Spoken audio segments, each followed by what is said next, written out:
Tun dai bayan da Iran ta kai hari kasar Yahudu, ake ci gaba da musayan wuta tsakanin 'yan gwagwarmayar Lebanon da kuma sojojin Bani Yahudu da ke yankin.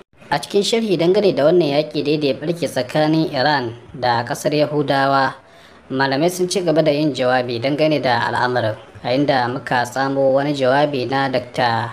Abdulmuttalib Gidaɗo Trayon, wanda yake jihar Kano, a inda ya bayyana wa duniya cewa ko shakka babu duk ƙasar da take so ta ci gaba sai ta yakice Yahuda daga yankinta, domin su ne musabbabin fadawan duniya cikin rashin samun zaman lafiya. Ya kuma ƙara da cewa duk wani shiri na rusa al'ummar Islama, wayannan Yahudawa sun dade da shiryawa. Ya rage dai wa musulmi su haɗa kai domin ganin sun ka ƙarshen tashin-tashina da ya daɗe na addaba su.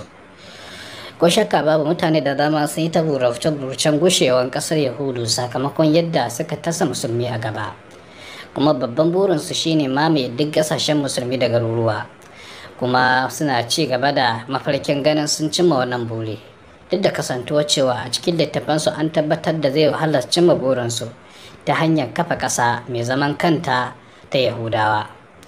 Tuni dai al'amarin da yake ci gaba da ɗaukan zafi tun bayan da kasar ta Iran ta kai musu hare-haren rokoki ta sama, wanda da kasar ta Yahudu ta shirya cewa za ta mayar da martani, amma ba ta ayyana lokacin da za ta mayar da wannan martani ba.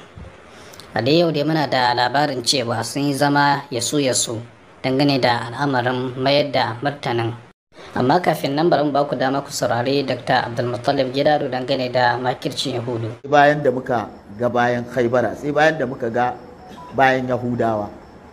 To wannan kuma abu ne ma'akul ne, tabbatacce duniya ba za ta taɓa zauna lafiya ba sai ta ga bayan Yahudawa. Saboda duk wani abu na ƙulla makircin duniya su ne, di yaƙi da kake gani, dillalan makamai, duk wani sauke shugaba naɗawa, yin zalunci da menene su ne ummul aba'isin, sun shaƙe maƙogwaran ƙasashen duniya da yawa.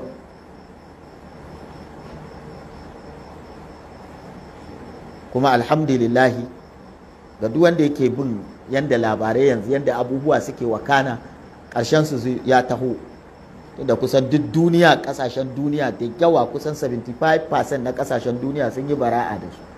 Matsorata sun yi shiru, waɗanda suka iya fitowa fili suna goyon bayan su super power ɗin nan, America, Ingila, Faransa, Germany da sauran 'yan kanzagin su, Allah ya rusa su.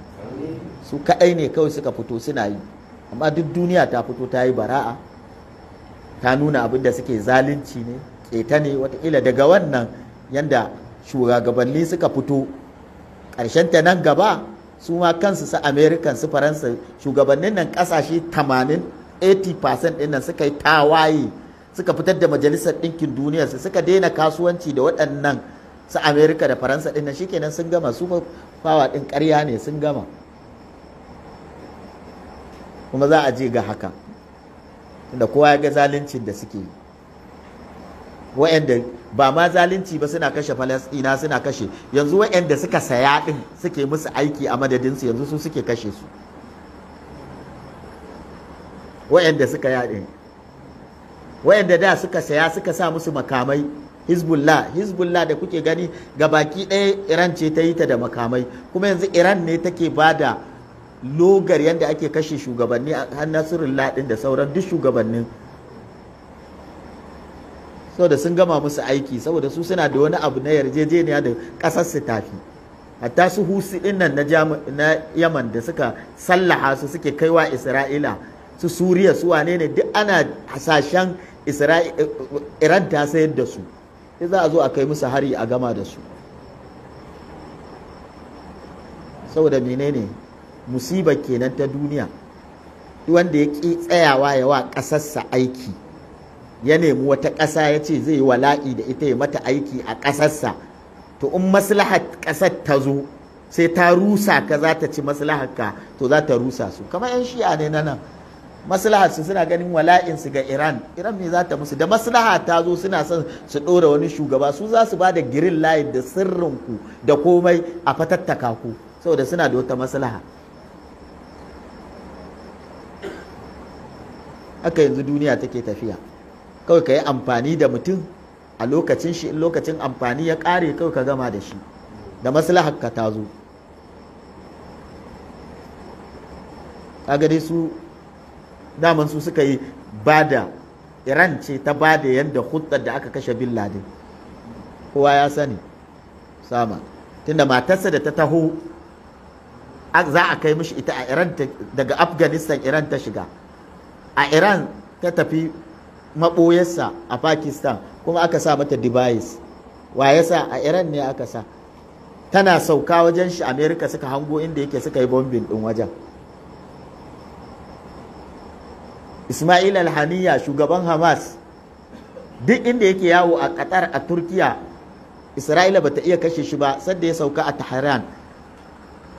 Ɗaya daga cikin, ana hira da ɗaya daga cikin yaransa masu tsaronsa, ya ce inda aka kai shi ba wani mahalukin da zai san wajen. Mutum biyu ya ce 'yan Iran suka shiga wajen, intelligent ɗin Iran ɗin suka shiga, suna fitowa bai fi da minti 3 ba aka yi bombin ɗin wajen, aka kashe Ismail al-Haniya. Su ne suka sa Qadatul Falak, su 15 ɗin nan da suke taro a Lebanon na Hezbollah, duk duniya yanzu ta san cewa Iran ce ta ba da dau'i aka je aka kashe su inda suke.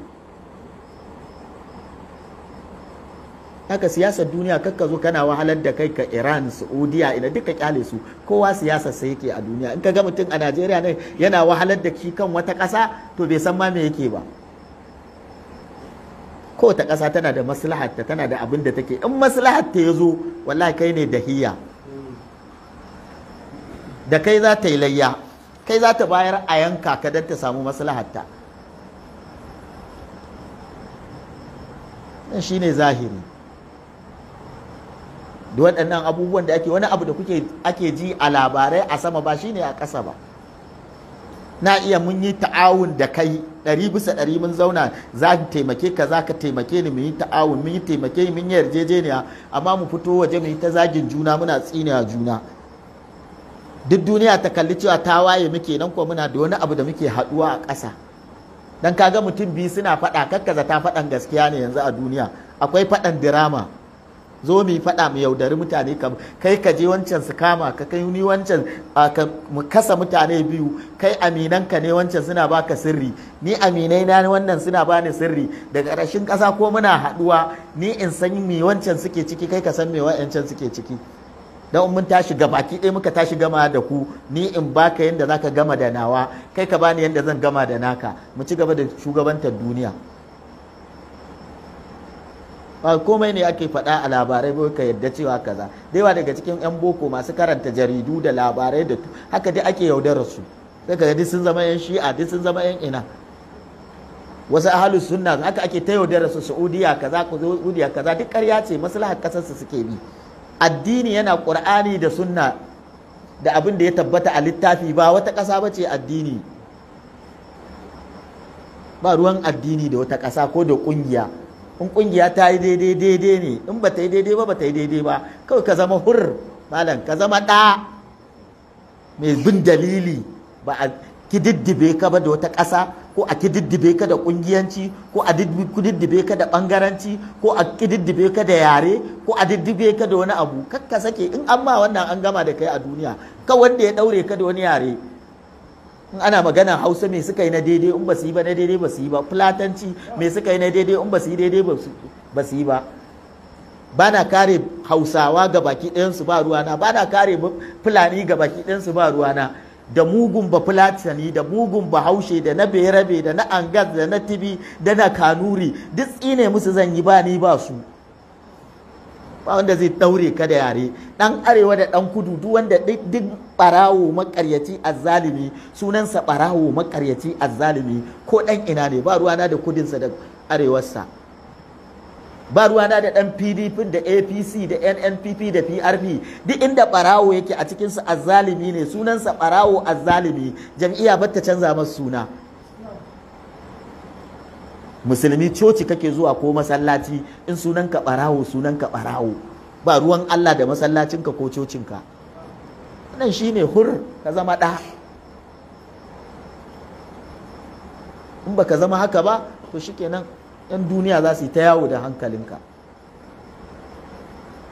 Amma duk inda mutumin kirki yake, duk inda mai adalci yake, duk inda mai sanin ya kamata, duk wanda mai gaskiya yake, ba ruwana da jam'iyyarsa, ba ruwana da yarensa, ba ruwana da wani addini yake bi, ba ruwana daga ina yake, kawai mutumin kirki ne mai adalci, shikenan ka huta. Allah ya sa kuna ganewa. sannan labarin da muke samu na shirin mayar da martanin kasar yahudu zuwa kasar iran na martanin da za ta yi dangane da harin da iran ta kai mata. Netanyahu ya yi zama na musamman da manyan hafsoshin tsaron na kasar yahudu.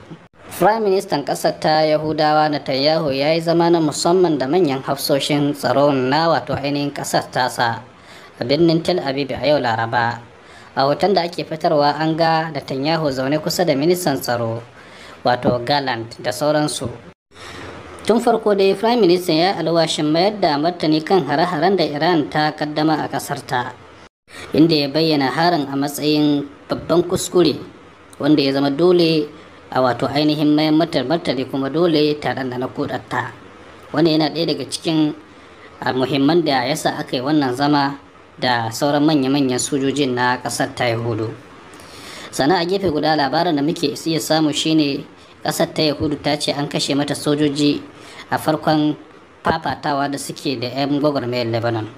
Rundunar sojin da ta Yahudu ta tabbatar da mutuwar sojanta na farko tun bayan da ta kaddamar da shirin kutsa cikin Lebanon ta ƙasa.